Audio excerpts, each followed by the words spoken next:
कहाँ गए थे तुम? अपने नसीब का रोना रोने गया था गैरों के आगे। सईद, ये भी तो हो सकता है कि जो बात हम समझ रहे हैं वो हो ही ना। आंखों देखा झुठला दूं अम्मा? अगर मैं झुठला भी दूं तो क्या दुनिया वाले झुठला सकते हैं? सईद, शहजाद अपने घर का बच्चा है, वो दुआ पर बुरी नजर कभी भी नहीं डाल सकता। वाह माँ वाह, बहुत खूब। इतना कुछ हो गया और तू उन बेशर्मों से अभी भी हमदर्दी कर रही है। हो जाएगा बंदोबस्त, चैन नहीं लेने दूंगा मैं उन्हें। चैन से तो तुमने उन्हें कभी रहने नहीं दिया। देख लेना अम्मा, मेरे कदमों में गिरकर माफी मांगेंगे वो लोग। सारा गुरूर, सारा तकब्बुर खाक में मिल गया अस्मत और फरमान का।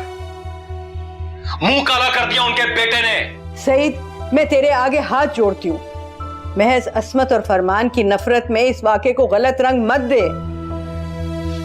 गलत रंग? दिन के उजाले में पकड़ा गया है शहजाद, इसे कोई और रंग दिया जा सकता है क्या? और पकड़ा किसने?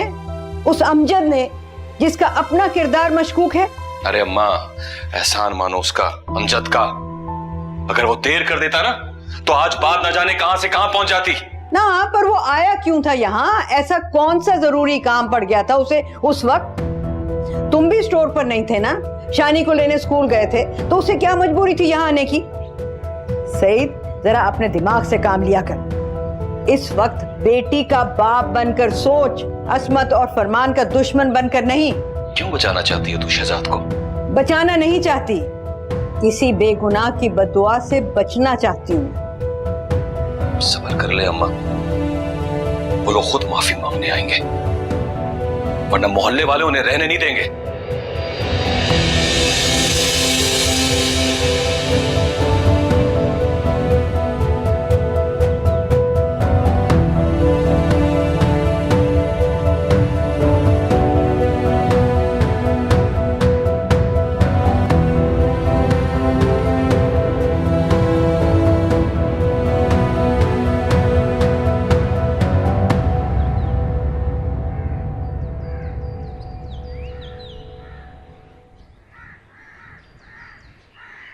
मैं जानता हूं मेरा बच्चा बेकसूर है, उसने कुछ नहीं किया। नहीं फरमान, आप उसे बेकसूर कह सकते हैं, लेकिन मैं नहीं। उसे अभी भी अंदाजा नहीं हुआ कितनी बार वो दूसरों के जाल में फंस चुका है, लेकिन लोगों की पहचान नहीं हुई उसे। अच्छा, इससे बात करो प्लीज। इस तरह तुम्हारे चीखने चिल्लाने से कुछ नहीं होगा। कितनी दफा वो दुआ की वजह से शर्मिंदा हुआ है और हम उसकी वजह से शर्मिंदा हुआ, लेकिन नहीं, अभी भी दुआ की मदद करने का शौक खत्म नहीं हुआ उसका। सुबह से कुछ खाया नहीं उसने,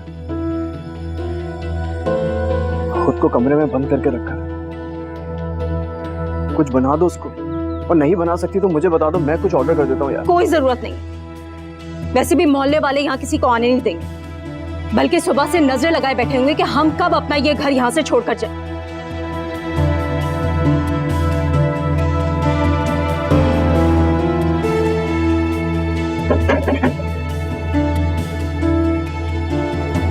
मैं देखता हूँ।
फरमान मियाँ, हम समझ सकते हैं औलाद पर जब एतबार हो तो किसी की हमदर्दी अच्छी नहीं लगती, लेकिन मोलेदारों का बड़ा हक होता है।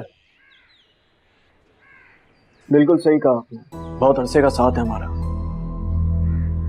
यकीनन मोहल्लेदारों के जो हुकूक होते हैं उसमें हमने कभी कोई कोताही नहीं बरती। जो कुछ आज हुआ है इसके बाद हम लोग खामोश नहीं रह सकते। बिल्कुल, सईद ने अभी ये मामला हमारे हाथ में दिया है। जितनी हमदर्दी आप लोग को सईद से है ना, उससे आधी हमदर्दी भी अगर मुझसे होती तो यकीन जानिए मैं अपने बच्चे की बेगुनाही के 100 दलीलें आप लोग के सामने पेश कर देता। दलीलें वहां नाकाबिले एतबार हो जाती हैं जहां सबूत और गवाहियां खिलाफ हो जाएं। अच्छा तो फिर ठीक है ना, अगर आप लोग सईद के हर बात से मुत्तफिक हैं तो मुझे इतना बता दीजिए यहाँ आने की जहमत क्यों की आपने? हम चाहते हैं कि ये मसला अमन और सुकून से हल हो जाए। अच्छा, अमन और सुकून से, ये सोच मुझे आपकी बहुत अच्छी लगी। लेकिन क्या आप मुझे ये बताएंगे कि जब सईद आप लोगों को इकट्ठा करके मेरे घर की तरफ चल पड़ा था तब आप लोग को ये ख्याल क्यों नहीं आया? अगर हम सईद के साथ ना आए हुए होते ना तो न जाने आज यहाँ क्या तूफान खड़ा होता। इसे चोट लगी है, इसका फड़फड़ाना बनता है ना। तो बिल्कुल पड़ और चोट का अगर उसको इतना ही दर्द है तो उस इंसान के पीछे क्यों नहीं जाता जिसने उसको ये चोट दी? मेरे पीछे किस लिए पड़ा? फरमान मियाँ, आप बहुत जज्बाती हो रहे हैं। आपके बेटे का जुर्म ऐसा नहीं है कि उसकी हिमायत की जा सके। एक मिनट, अपने दिमाग में बात डाल लीजिए कि मेरे बेटे ने कोई जुर्म नहीं किया। कितनी बार बताऊंगा मैं आप लोग को ये बात? मेरे ख्याल से इनको समझाने का कोई फायदा नहीं है। हम तो चाहते हैं कि दोनों घरों में सुलह हो जाए, भले बाद में आप लोग कोई ताल्लुक रखें या ना रखें। नहीं प्लीज, इस तरह की कोई कोशिशें ना करें आप। हमें सईद से किसी किस्म का कोई ताल्लुक नहीं रखना। यही तो हम भी चाहते हैं और उसकी जिद है कि आप लोग ये मोहल्ला छोड़ जाएं। हमें अंदाजा है कि इतना आसान नहीं है आप लोगों के लिए। अगर आप सईद से माफी मांग लें तो हम उसका गुस्सा ठंडा कर सकते हैं। अच्छा, तो ये हल लेकर आए आप लोग मेरे पास। ये मशवरा भी आप लोग को सईद नहीं दिया होगा। किसी से माफी मांगने में कोई छोटा बड़ा नहीं होता फरमान साहब, आगे आपकी मर्जी। अगर अपनी जिद पर यूं ही अड़े रहोगे तो तुम्हारे बेटे को मजीद शाय मिलेगी और हमें डर है कि उस लड़के की वजह से किसी की इज्जत महफूज नहीं रहेगी। बेहतर होगा अपना बंदोबस्त कहीं और कर लो।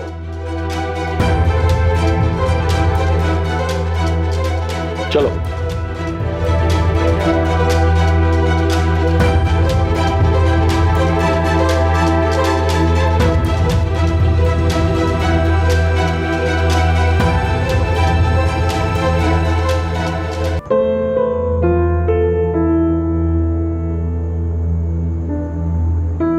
यही तो हम भी चाहते हैं और उसकी जिद है कि आप लोग ये मोहल्ला छोड़ जाएं। हमें अंदाजा है कि इतना आसान नहीं है आप लोगों के लिए। अगर आप सईद से माफी मांग लें तो हम उसका गुस्सा ठंडा कर सकते हैं। अगर अपनी जिद पर यूं ही अड़े रहोगे तो तुम्हारे बेटे को मजीद शाय मिलेगी और हमें डर है कि उस लड़के की वजह से किसी की इज्जत महफूज नहीं रहेगी। बेहतर होगा अपना बंदोबस्त कहीं और कर लो।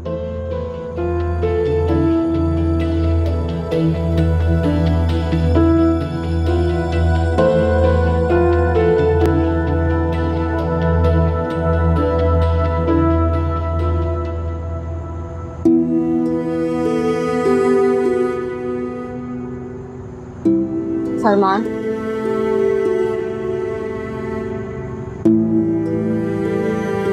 तुम सोई नहीं अभी तक?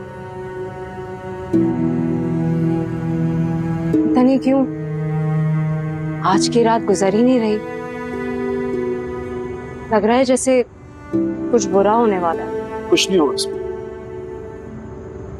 कुछ नहीं होगा। इस खौफ के तले ये हमारी आखिरी रात है। सुबह होते ही हम इन अंधेरों से निकल जाएंगे। बहुत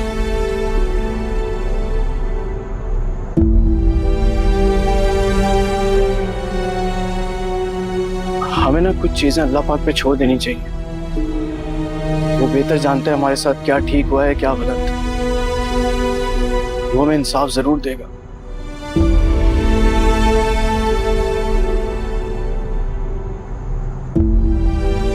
बस अब सुबह होने वाली है। एक तकलीफ दे लेकिन खूबसूरत सुबह। फरमान, आप ऐसी बातें क्यों कर रहे हैं? मैंने एक फैसला लिया है, तुम इसमें मेरा साथ दोगी?